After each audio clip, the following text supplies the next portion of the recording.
Break ನಂತರ loud speaker ವಿಶೇಷ ಕಾರ್ಯಕ್ರಮಕ್ಕೆ ಮತ್ತೊಮ್ಮೆ ಸ್ವಾಗತ.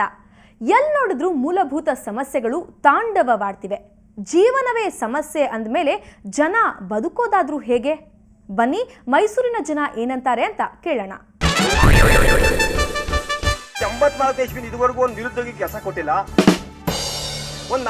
ಒಂದು ತಲೆ 4 ಕೆಜಿ ಅಕ್ಕಿ ಕೊಡ್ತಾರೆ. ಆ 4 ಕೆಜಿ ಅಕ್ಕಿ ಬಡವರು ಏನು ಮಾಡ್ತಾರೆ? ದಿಸಕ್ಕೊಂದ್ಸರಿ ಪೆಟ್ರೋಲ್ ಡೀಸೆಲ್ ಏರಿಕೆ ಆಗ್ತಾನೇ ಬರ್ತದೆ. ಅದನ್ನೆಲ್ಲ ನಾವು ತಡೆಗಟ್ಟಿ ಅದನ್ನೆಲ್ಲ ವಿಧಾನಸೌಧದಲ್ಲಿ ಕುತ್ಕೊಂಡು ಟೇಬಲ್ ಗುದ್ದಿ ಮಾತಾಡೋಂಥ ವ್ಯಕ್ತಿ ನಾವು ಆರಿಸ್ಕೊಂಡ್ರೆ ಆಗ ನಮಗೆ ನಮ್ಮ ಸರ್ಕಾರ ನಮ್ಮ ದೇಶ ಉದ್ಧಾರ ಮಾಡ್ಬೋದು. ಗ್ರಾಮ ಪಂಚಾಯತಿ ಇದೆ, ಜಿಲ್ಲಾ ಪಂಚಾಯತಿ ಇದೆ, ಅವೆಲ್ಲ ಗ್ರಾಮ ಅಭಿವೃದ್ಧಿ ಮಾಡೋ ಕಾರ್ಯಕ್ರಮ. ಇದು ನಾವು ವೆರಿ ಇಂಪಾರ್ಟೆಂಟ್. ಇದು ಒಂದು MLA ನಾವು ಓಟ್ ಹಾಕ್ತೀವಿ ಅಂದರೆ ವಿಧಾನಸೌಧಕ್ಕೆ ನಾವು ಓಟ್ ಹಾಕ್ದಂಗೆ ನಾವು ಒಳ್ಳೆ ವ್ಯಕ್ತಿನ ನಾವು ಆರಿಸ್ಕೊಂಡ್ರೆ ಆ ವ್ಯಕ್ತಿ ವಿಧಾನಸೌಧದಲ್ಲಿ ಬಡವ್ರ ಬಗ್ಗೆ ಮತ್ತೆ ನಿರುದ್ಯೋಗಿ ಬಗ್ಗೆ ಅಲ್ಲಿ ಹೋರಾಟ ಮಾಡೋಂಥ ವ್ಯಕ್ತಿ ನಾವು ಆರಿಸ್ಕೊಬೇಕು. ಫ್ರೀಡಂ ಪಾರ್ಕ್ ಅಲ್ಲಿ 7 ದಿನ ಸ್ಟ್ರೈಕ್ ಆದಾಗ ಯೋಗ್ಯತೆ ಇರುವ ಒಬ್ಬ ಲೋಫರ್ ಈ MLAಗಳು ಅಲ್ಲಿ ಸ್ಥಳಕ್ಕೆ ಬಂದಿಲ್ಲ. ಏನು ಸಮಸ್ಯೆ ಅಂತ ಕೇಳಿಲ್ಲ. ಅದೇ ವಿರೋಧ ಪಕ್ಷದವರು ಕೂಡ ಯಾರು ಬಂದಿಲ್ಲ. ನಾವು ಹೋಗಿ ರಿಕ್ವೆಸ್ಟ್ ಮಾಡಿದ್ಮೇಲೆ ಯಾರೋ ಬೆರಳಿಗೆಷ್ಟು ಮಾತ್ರ ಬಂದು ಸಪೋರ್ಟ್ ಮಾಡ್ತೀವಿ ಅಂತ ಹೇಳಿದ್ರು ಅಷ್ಟೇ.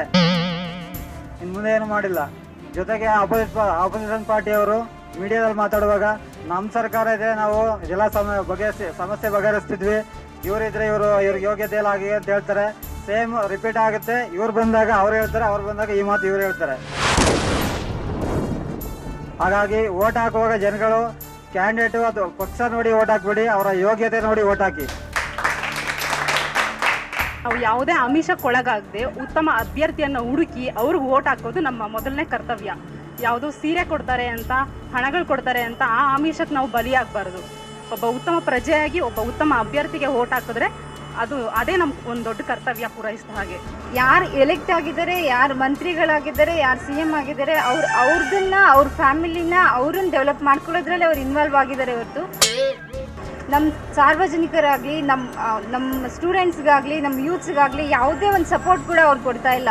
ನಾವು ಅಷ್ಟು ಇನ್ವೆಸ್ಟ್ ಮಾಡಿ ನಾವು ಎಂಜಿನಿಯರಿಂಗ್ ಮಾಡಿದರೂ ಕೂಡ ಮತ್ತೆ ನಾವು ಅದ್ರ ಮೇಲೆ ಇನ್ವೆಸ್ಟ್ ಮಾಡಿ ನಾವು ಇವಾಗ ಎಕ್ಸ್ಟ್ರಾ ಕೋರ್ಸ್ಗಳು ಮಾಡ್ತಾ ಇದ್ದೀವಿ.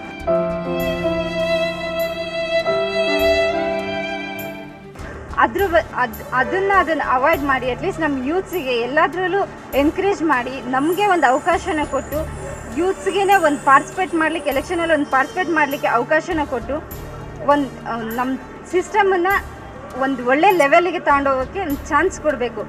ಯಾವುದೇ ಪಕ್ಷದಿಂದಿರಲಿ ದುಷ್ಟ ರಾಜಕಾರಣಿಗಳನ್ನು, ಹಣ ಹೆಂಡ ತೋಳಬಲ ಇರತಕ್ಕಂಥವ್ರನ್ನ ದೂರ ಇರಿಸಿಬಿಟ್ಟು ಜನಸಾಮಾನ್ಯರ ಮಧ್ಯೆ ಬೆರೀತಕ್ಕಂಥ ಸರಳ ವ್ಯಕ್ತಿತ್ವದ ರಾಜಕಾರಣಿಗಳನ್ನು ಆರಿಸ್ಕೊಂಬರ್ಬೇಕು. ನಾವು ನಾಗರಿಕ ಸಮಾಜವನ್ನು ಸೃಷ್ಟಿ ಮಾಡಬೇಕ ವಿನಃ ಅನಾಗರಿಕದಂತೆ ವರ್ತಿಸುತ್ತಿರ್ತಕ್ಕಂಥ ಬಿಹಾರದಲ್ಲಿ ಕೂಡ ನಾಗರಿಕ ಸಮಾಜವನ್ನು ಸರ್ಕಾರ ನಿರ್ಮಾಣ ಮಾಡಿದೆ ಅಂದರೆ ನಾಗರಿಕತ್ವಕ್ಕೆ ಮತ್ತು ಸಂಸ್ಕೃತಿಗೆ ಹೆಸರಾಗಿರ್ತಕ್ಕಂಥ ಭಾರತ, ವಿಶೇಷವಾಗಿ ಕರ್ನಾಟಕ, ಭಾರತದ ಮೇಲಿರ್ತಕ್ಕಂಥ ಕರ್ನಾಟಕವನ್ನ ಅನಾಗರಿಕ ರಾಜ್ಯವನ್ನಾಗಿ ಮಾರ್ಪಾಡು ಮಾಡಿರ್ತಕ್ಕಂಥವ್ರು ಯಾರು ಅಂದ್ರೆ ದುಷ್ಟ ರಾಜಕಾರಣಿಗಳು.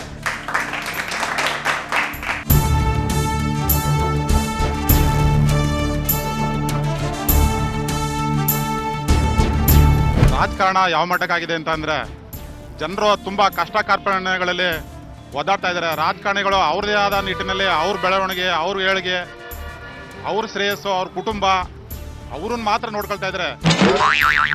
ಸಾಮಾನ್ಯ ಜನ ಇಲ್ಲಿ ಬಿಸಿಲು, ಬೇಗೆ, ನೆರಳು, ನೀರಿಲ್ದೇನೆ ಒದ್ದಾಡ್ತಾ ಇದ್ದಾರೆ. ಇಲ್ಲಿ ಬೇಕಾದಷ್ಟು ಈ ಊಟಗಳ್ಳಿ ಗ್ರಾಮ ಮತ್ತು ಔಸಿಮೂಡಿನಲ್ಲಿ ತುಂಬಾ ಕೆಲಸ ಕಾರ್ಯಗಳಾಗಬೇಕಾಗಿದೆ. ಮುಂದೇನಾದರೂ ಈ ರಾಜಕಾರಣಿಗಳು ಯಾರು ಮತದಾರರಿಂದ ಮತ ಪಡೆದು ಆಯ್ಕೆಯಾಗಿ ಬರ್ತಾರೆ, ಅವರು ಈ ಸಾಮಾನ್ಯ ಜನರ ನೋವಿಗೆ ಸ್ಪಂದಿಸುವಂಥ ರಾಜಕಾರಣಿಗಳಾಗಬೇಕು.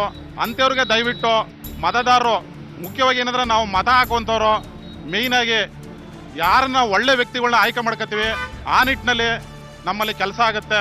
ಇದು ಈ ಕ್ಷೇತ್ರದಲ್ಲಿ ಒಂದು ಚೂರು ಕೆಲಸಗಳಾಗಿಲ್ಲ.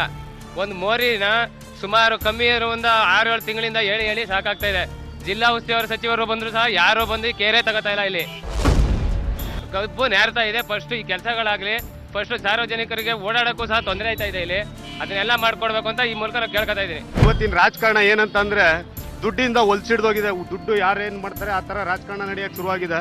ಆದ್ದರಿಂದ ಅಭಿವೃದ್ಧಿ ಕೆಲಸಗಳಾಗಬೇಕು ಅಂತ ಹೇಳಿದ್ರೆ ನಮ್ಮ ಸಾರ್ವಜನಿಕರಲ್ಲಿ ಒಂದು ಮನವಿ ಮಾಡ್ತೀವಿ. ಯಾರು ಒಳ್ಳೆ ವ್ಯಕ್ತಿ ಇರ್ತಾರೆ, ಯಾರು ಕೆಲಸ ಮಾಡ್ತಾರೆ ಅಂಥವ್ರನ್ನ ಆಯ್ಕೆ ಮಾಡಬೇಕು ಅಂತೇಳಿ ನಾವು ಇಲ್ಲಿ ಮನವಿ ಮಾಡ್ತೀನಿ. ಯಾವುದೇ ಪಕ್ಷದವರು ಅಧಿಕಾರಕ್ಕೆ ಬರಲಿ, ಮೊದಲು ಜನಗಳಿಗೆ ಏನು ಮೂಲಭೂತ ಸೌಕರ್ಯಗಳನ್ನ ಕೊಡಬೇಕು ಅದನ್ನು ಕೊಡೋದನ್ನ ಕಲೀರಿ. ಇಲ್ಲಾಂದ್ರೆ ಜನಗಳು ಅತಿ ಬೇಗ ರೊಚ್ಚಿಗೆ ಹೇಳ್ಬೇಕಾಯ್ತದೆ. ನೀವು 100 ತಲೆಮಾರಾಗಷ್ಟು ಮಾಡ್ಕೊಂಡಿದ್ದೀರಿ. ಇಟ್ಕೊಳ್ಳಿ, ಬೇಡ ಅನ್ನೋದಿಲ್ಲ ಜನಗಳು.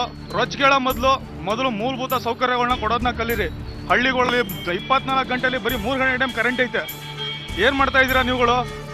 ಯಾವುದೇ ಪಕ್ಷದವ್ರ ಅಧಿಕಾರಕ್ಕೆ ಬಂದು ಮೊದಲು ಇದನ್ನ ಫಸ್ಟ್ ಮಾಡಿ, ಆಮೇಲೆ ನಿಮ್ಗಳು ಮನೆ ತುಂಬಿಸ್ಕೊಳ್ಳಿ. ಉತ್ತಮ ರಾಷ್ಟ್ರ ನಿರ್ಮಾಣದಲ್ಲಿ ಯುವ ಜನತೆಯ ಸಹಕಾರ, ಅಭಿಮತ ಮಹತ್ವದ್ದಾಗಿದೆ. ಇನ್ನು ನಾಯಕರ ಆಯ್ಕೆಯಲ್ಲೂ ನಮ್ಮ ಯುವ ಜನತೆ ಏನ್ ಬಯಸ್ತಾರೆ ಅಂತ ನೋಡೋಣ ಮತ್ತೊಂದು ಬ್ರೇಕ್ನ ನಂತರ.